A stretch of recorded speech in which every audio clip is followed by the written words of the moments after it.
I want to express my appreciation first to Dr. Karen Sigmund of the AFA and the leadership of AFA for inviting me to speak at this fantastic conference, and to my Korean American conservative friends dispersed among the audience here.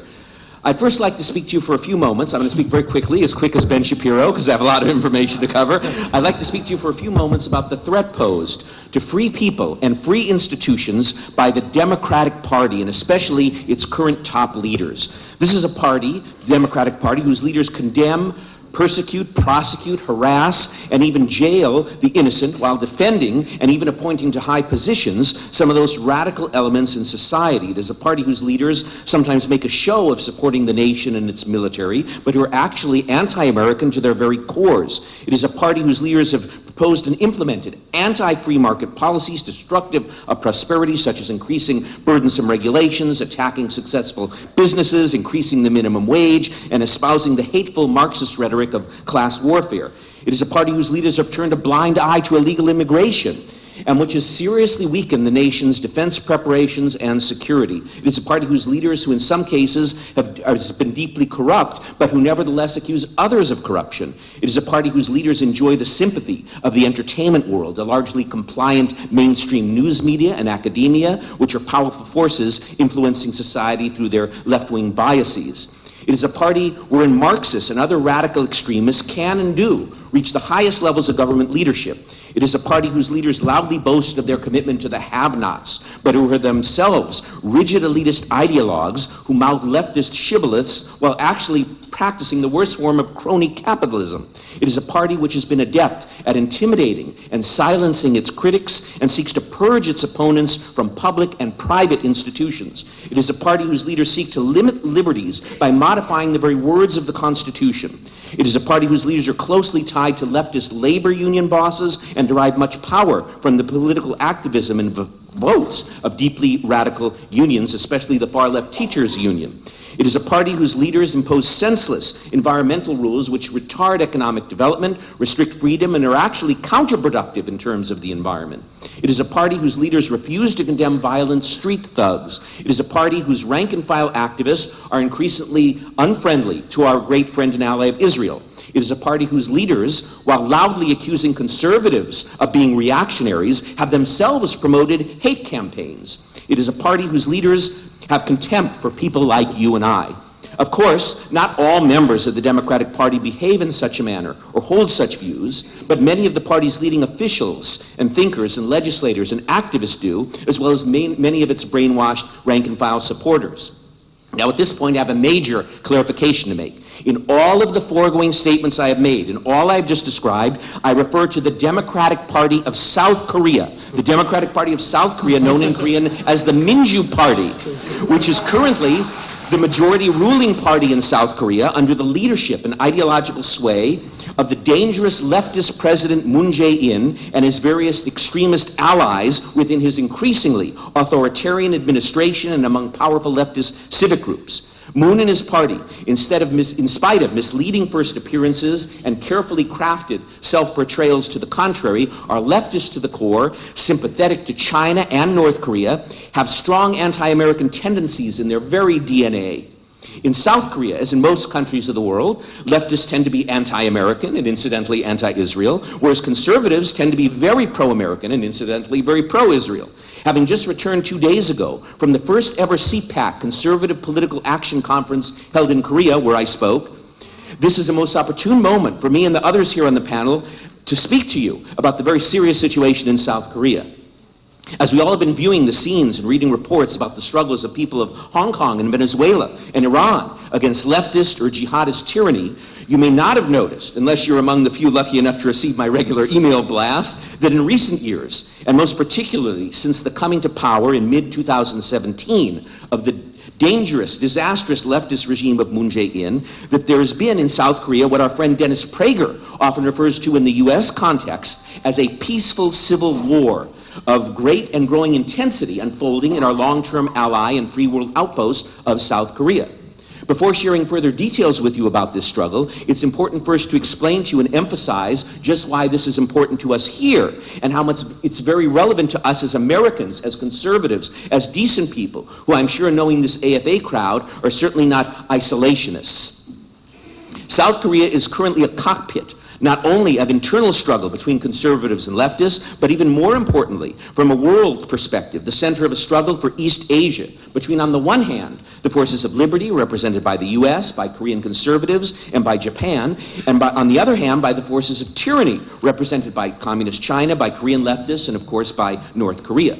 If South Korea, with its economic power, its tremendously resourceful people, and its highly strategic location were to be directly dominated by North Korea, or in a broader sense by China, if it were merely to be essentially neutralized or Finlandized, to use the Cold War term, that would be a tremendous blow to US national security interests, to our whole alliance network in Asia, to the cause of human freedom, and of course would be a true disaster for the people of South Korea.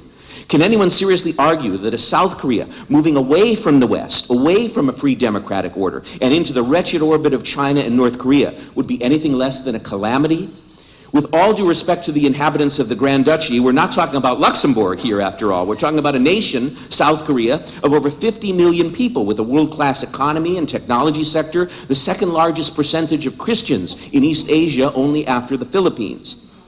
The class of modern ideologies in South Korea obviously predates 2017, when Moon unfortunately came to power. There were communist and anti-communist elements within the forces fighting for Korea's independence from Japanese colonial rule. During the Korean War, there were anti-communist partisans operating in the north and pro-communist partisans operating behind the lines in the south.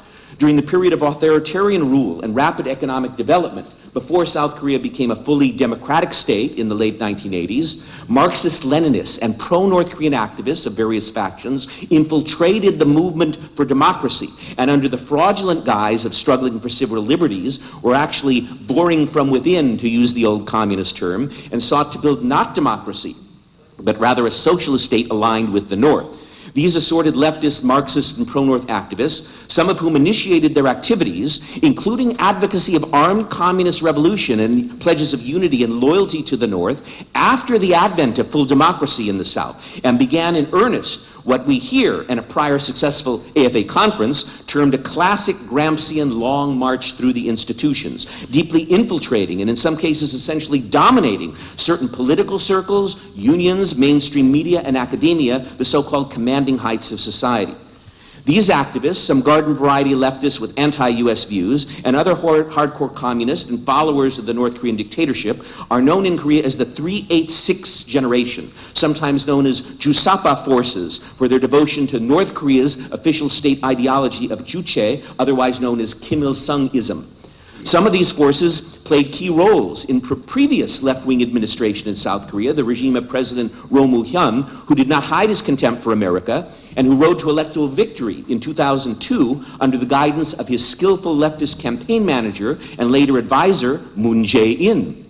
A former US Defense Secretary described Roh, who was Moon's political and ideological mentor, as being crazy and anti-American. Jumping 10 years ahead, in late 2012, after a series of particularly serious and deadly armed provocations by North Korea, South Koreans elected a conservative, national security-minded, and pro-US president named Park Geun-hye, the nation's first female leader. But from the day she was inaugurated, she was vilified in an almost non-stop campaign of vicious, often misogynist slander, including the most outlandish conspiracy theories. And she was finally impeached and removed from office after a left-wing news network supposedly discovered a kind of dossier of dubious provenance on a laptop computer, allegedly including evidence of an improper relationship with trust and favoritism towards a friend and confidant. The mainstream media in Korea savaged her. Leftist civic groups and radical unions staged mass street protests against her, and she was impeached by the legislature based largely on news reports, including by the votes of some in her own party who never liked her and voted to impeach her. After almost no legislative debate, and even before solid evidence had been produced, the impeachment was upheld by the South Korean Constitutional Court in a trial noted for its numerous substantive political and procedural improprieties and irregularities, in spite of an aggressive, able, and persuasive defense by my friend lawyer Kim Kyung-woo and by lawyer Seo Seok-gu in Korea and others. A snap election was then called, for which the conservative forces were in a state of shock and dejection and entirely unprepared. As a result, In spite of gaining only 41% of the vote, Moon Jae-in won over two other candidates who fatally split the opposition vote. During the campaign for president, Moon reportedly refused an interview with a Wall Street Journal correspondent, and instead he granted an exclusive one-on-one interview with an American Marxist. At one point, during the campaign, Moon stated that for the good of South Korea, Korean conservatives would have to be burned out of existence. That was Moon's opinion and his plan for Korea's bitter clingers and Korea's deplorables. Repeatedly and anti-democratically, asserting that based on what he termed the revolution, which led to the overthrow of President Park, not his election per se, Moon claimed that he had a mandate to fundamentally transform Korea's politics, economy and society and foreign relations, pledging that he would totally cleanse the nation of its long accumulated evils. This signaled the start of a nationwide and comprehensive purge of conservative, pro-US government officials, bureaucrats, high-ranking military, intelligence and police officers, state prosecutors, and even non-government figures at private institutions, such as media company editors and reporters, academics, business leaders, whom he and his loyal allies forced out of office through a diabolical combination of threats, pressure from militant union allies, and trumped-up charges, including on bogus grounds, for example, of what they call criminal defamation, which even resulted in the pre-trial jailing of conservative journalists who had simply accused a leftist journalist of being biased. Funding for conservative groups and think tanks, such as the Center for Free Enterprise, where I had lectured there, dried up overnight as their donors were subtly or not so subtly encouraged to end their financial support for conservative. Well-to-do Koreans began moving their assets, in many cases their families, overseas. Guests on news shows, including Americans, were advised by producers to tone down any criticism of Moon's policies, and administration officials there, having already largely cowed most of the mainstream media into a fearful subservience, have expressly and frequently threatened and attempted to compel YouTube to shut down the channels of conservative critics of Moon.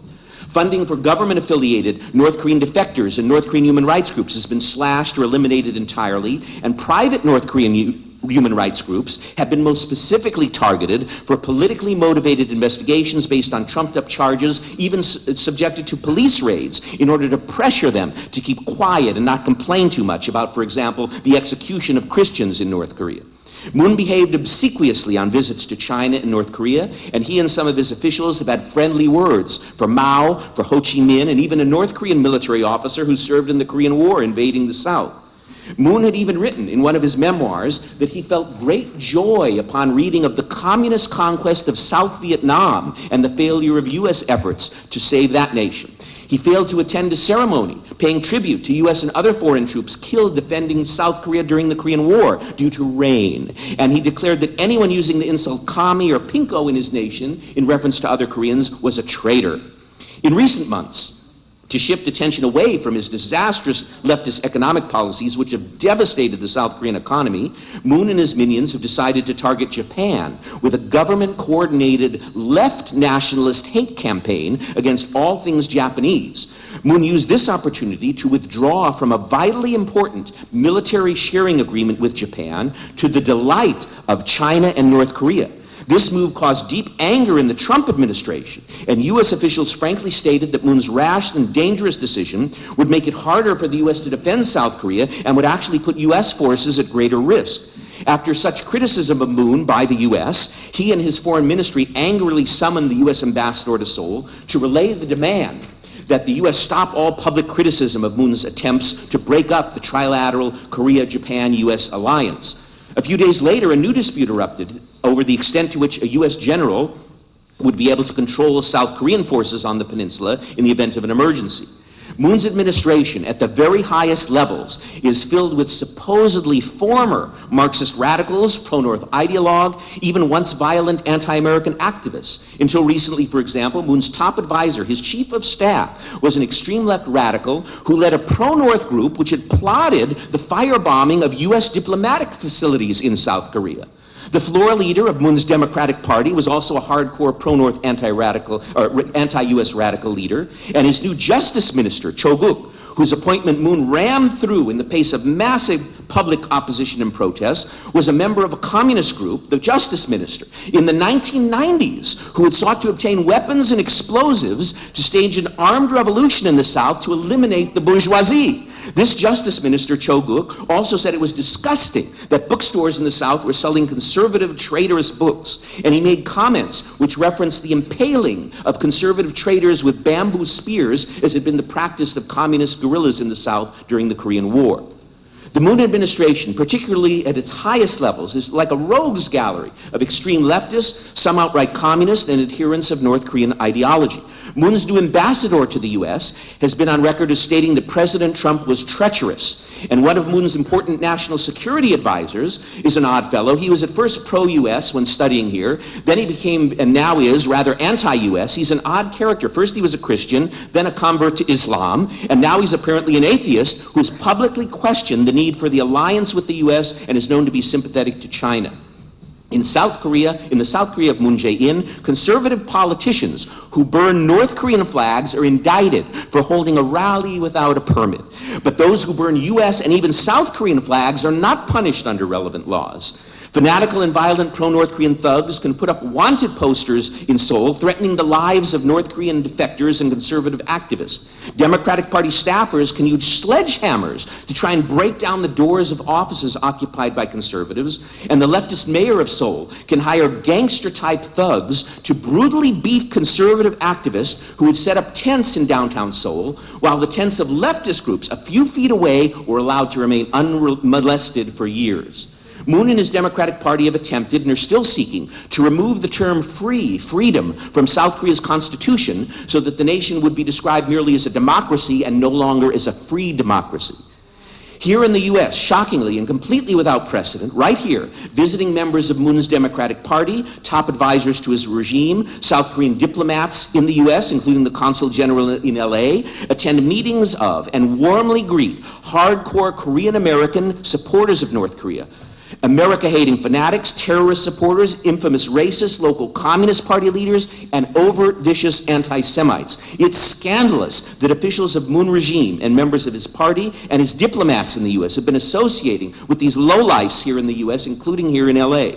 Pro-North Korean pro-US conservatives have consistently maintained that Moon and his allies have deliberately and dishonestly tried to mislead the Trump administration about the true intentions of Kim Jong-un, and that Moon and his top officials have effectively been siding with the North, almost double-teaming the US. Even the New York Times, which, as you may guess, has been sympathetic to the Moon regime, admitted that the South Korean ambassador to the US had essentially been acting as a representative on behalf of North Korea, pleading their case.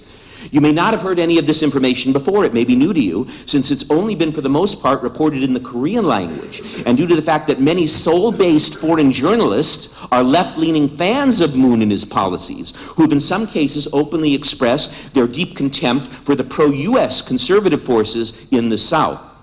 Now that you're aware of what has been happening in South Korea over the past few years, and now that you're familiar with the true nature of the Moon regime and its allies, you'll surely agree with the author, Fox News contributor, China expert, and America Conservative Union Foundation board member, my friend Gordon Chang, who has written in this situation about his booklet, Losing South Korea, published by the Conservative Encounter Books, and has called on all of us, American conservatives, to oppose Moon Jae-in lest he further imperil the US-Korea alliance and with it our own strategic position in East Asia, as well as the very freedom of South Korea.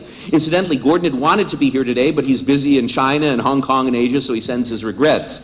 Speaking on Fox News, when Moon was interviewed during a Fox broadcast during a US visit, Moon was directly asked about his repression and censorship of conservative critics. Moon laughed and denied such measures. He said all such reports were fake news. But my conservative journalist friends who were in prison at that time in the South, and conservative academics who had been pushed out of their jobs, would no doubt have reacted bitterly to Moon's dishonest denials. As if this were not enough bad news about South Korea, there are also a few more aspects of the political situation there which are unfortunately quite similar to what we face as Americans. Just like here, there are in Korean society people who live their lives in blissful ignorance of the political life of their nation, want nothing whatsoever to do with civic affairs, which they never think about. These are the Korean equivalent of our own young Americans who you see Jesse Waters interviewing on Fox News on Hollywood Boulevard or on Miami Beach, and the ones who hilariously, appallingly believe U.S. fought Britain in World War II, or who don't recognize a photo of President Reagan, or who think the Constitution was written in 1965, or who can't even name one branch of the U.S. government. Fortunately for Korea, sadly for us, insofar as their educational system is not sunk quite so low as our own, they don't seem to have as many tuned-out ignoramuses as we seem to have here. There is also, in South Korea, a very large group of good people in their version of our own silent majority who do indeed follow current events, who are politically sophisticated and are conservative in political outlook, but for various reasons do not take an active part in political struggle, even though they're opposed to the leftist Moon regime and its ruinous policies. We know the type very well. In discussions with them, they agree with our political views, but they simply don't want to become involved in any form of political activism other than maybe voting. In South Korea, these right-minded but politically inactive people are known as shy conservatives. They'll watch conservative YouTube channels, they'll complain about the left, but you can't get them to come out to a political event or post anything on social media or volunteer. Sounds quite familiar, doesn't it? How many times have we tried to get our friends, the shy conservative friends, to come out to an AFA event? Finally, and to end on an optimistic note, there are the true conservatives, the activists, our spiritual brethren and sisterin, and our friends. To describe them and explain their views is not difficult, because they not only face many of the same challenges we do as American conservatives and patriots, but they also share many of the same views as we do about a wide variety of issues. When one hears them lamenting the leftist indoctrination in academia, the leftist bias of mainstream news media, the political muscle of leftist union bosses, the stupidity of leftist entertainers, leftist censorship of some internet search engines, and attempts of the left to generally silence them and portray them as extremists, they sound just like one of us here in the US. If a typical Korean conservative were to call you up on the phone and talk to you about conservatism and leftism, and if you were to speak in fluent English, of course, without any Korean accent, you would think you were listening to Mark Levin. I respect them, I admire them, I appreciate them, and I genuinely like them. I respect Korean conservatives because they tend to be more, in a sense, directly active than American conservatives in some ways. For example, every single weekend since late 2016 and right up to this weekend, the present time, they've been braving bitter cold and snow in the winter, sweltering heat and humidity in the summer. They've turned out in numbers ranging literally from the tens of thousands to the hundreds of thousands to protest against the leftist Moon regime and its dangerous policies, and to show their support for America and their commitment to our alliance. They listen to conservative speakers, and then they march en masse through downtown streets, waving what has become their symbol, the Korean national flag, known in Korean as the taegukgi, as well as American flags, large and small, even Israeli flags. Some of their speeches and signs and banners are in English because they want to appeal to us, to the US government, to the American people as a whole, and especially they want to appeal to us, their fellow conservatives who love liberty. Their English messages may not always be expressed in perfect spelling or grammar, but their meanings are crystal clear, even if they're mocked or ignored by some left-wing foreign journalists based in Seoul. You can see the signs and banners every weekend on Korea's conservative YouTube channels, which have blossomed in response to leftist domination of the mainstream media and a thirst for truth about the failures and scandals of the leftist Moon regime. Their signs read, SOS, thank you, America. We love our American allies. Do not remove the US Army from Korea. President Trump, please do not trust Moon Jae-in and Kim Jong-un. Let's strengthen the blood-forged ties between the US and Korea. Release innocent President Park Geun-hye. If things continue this way, we'll end up like South Vietnam. Moon Jae-in out. Stop the destruction of the nation's defense and economy. We hate communism. Moon is betraying and deceiving President Trump. Don't believe the garbage you hear from the leftist news media. We will never forget the sacrifices of the US military during the Korean War. We don't hate Japan. We don't hate Japan. We hate the Chinese communist regime. We want a free republic, not a socialist people's democracy. No suicidal confederation with North Korea. I admire these Korean conservatives because of their enthusiastic love for America and for Americans, and their willingness to proudly and publicly declare their support for the U.S., particularly for the U.S. military, at the very real risk that they will face political retaliation and harassment.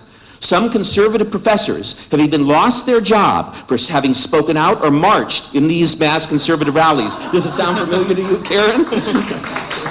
I appreciate I appreciate Korean conservatives because they're strongly opposing the anti-American leftist forces in their society, and they're passionately defending our country and its values. They're standing up not only for their liberty, but for us and our interests as well. I genuinely like Korean conservatives because, like us, they're truly fine people. Sure, they speak a different language, they tend to like spicier foods, they have different social customs, but they're nevertheless our kinds of people. I can testify to this as one who knows them and works with them. Our own Karen Sigmund can testify to this, as she experienced a tremendously warm, almost rock star welcome when she participated in the events of a Korean American conservative group right here in LA of lawyer Peter Kim, which all of you are most welcome to attend in the future. Please come out to Koreatown. American tourists in Seoul who happen to pass by or even join in these rallies there are treated with great honor as if they're heroes. When I was at such rallies in 2017, 2018, and just a week ago, I frankly found it a little embarrassing when you have men and women, even respected elders in their 80s, rush up to me and bow and say how grateful they are for my being there and how they love America and Americans. It's not easy to have to turn down a dozen dinner invitations within the space of an hour. These Korean conservatives, by proudly waving American flags, standing to attention as they play the Star-Spangled Banner at their rallies, and by marching up and down with banners in English, are making a direct and heartfelt appeal to President Trump, to all Americans, specifically to us as American conservatives, whom they trust. They worry they're on the verge of losing their country, and American conservatives who are familiar with Korea, including, of course, Korean American conservatives, worry that the U.S. may lose an important ally in the region. The American neglect of and unfamiliarity with the freedom movement in South Korea may be due to a kind of normalcy bias with regard to the country. It's a feeling that maybe things aren't really that bad there, and in some cases causes us to estimate or even dismiss this danger because it is erroneously assumed that, having been a democracy and a stalwart ally of the U.S., South Korea will always be so, regardless of the fact that its domestic politics and foreign relations have recently been hijacked by a group of leftist ideologues who are no friends of America. As you can see, I personally, although I am not a one-issue type of person, I've taken up the cause of our conservative Korean friends, and in doing so, I feel I'm in good company. About 80 years ago, there were young Americans who went to Great Britain in 1940 and early 1941 to join the Royal Air Force and take part in the freedom struggle there against the Nazis, even though America was still officially neutral and isolationist sentiments were strong. 35 years ago, President Reagan, who termed the border between North and South Korea the front line of freedom in the world, was a strong advocate of actively aiding and speaking out on behalf of those struggling for freedom against tyranny around the world, like for solidarity in Poland, be they Soviet Jewish dissidents in Moscow or freedom fighters on the borders of Sandinista Nicaragua. Even as we meet here today, there are young Americans in Israel serving in the Israeli armed forces, defending freedom and Western values there, just as our first line of defense against our jihadist enemies have been doing in various places throughout the world for decades and currently at this moment. Just as my own beloved father, may his memory be a blessing, did as a naval officer in combat during World War II. I therefore join our Korean conservative friends and allies in appealing to all of you to support their cause in any way that you can, to the best of your ability in the U.S. If Karen or I let you know of a good event in Koreatown, a protest here, come out and join us. We must not turn our backs on them. We must not ignore their struggle, because they're also fighting our fight against leftism, against those in their country who sympathize with North Korea, who sympathize with China, and in support of the U.S.-Korean alliance, and in support of our own vital national interests. Thank you very much.